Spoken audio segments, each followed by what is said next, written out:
Dans les rues d'Accra ce mardi matin, l'effervescence était à son comble à l'idée de voir John Dramani Mahama se soumettre à la traditionnelle cérémonie des prestations de serment. Les services de sécurité étaient débordés au point que les invités de marque ont eu du mal à s'effrayer un chemin au milieu de cette foule aux couleurs du nouveau parti présidentiel, les Congrès démocratiques national.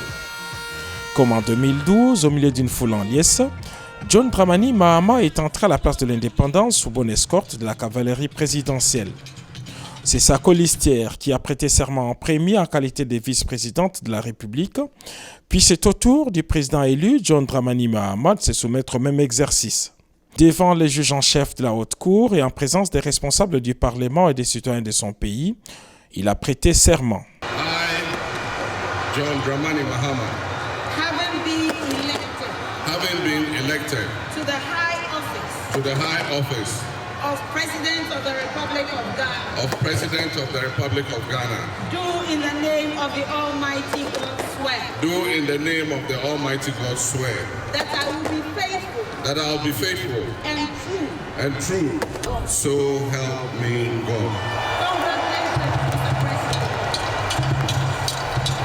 Investi de plein pouvoir, le président John Dramani Mahama retrouve le fauteuil présidentiel qu'il avait occupé de 2012 à 2017. Depuis, il est resté dans son pays et aux côtés de son peuple qu'il est rétabli à la tête du pays.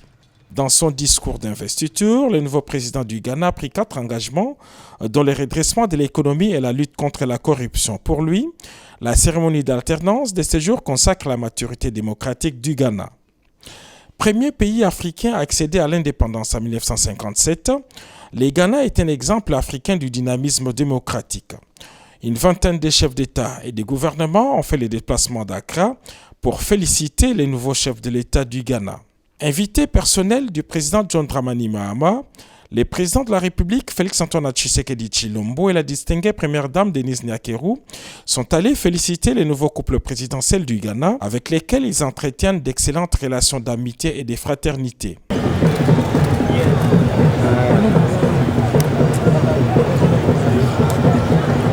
Les présidents Tshisekedi et Dramani veulent aussi renforcer les relations bilatérales de leurs pays respectifs.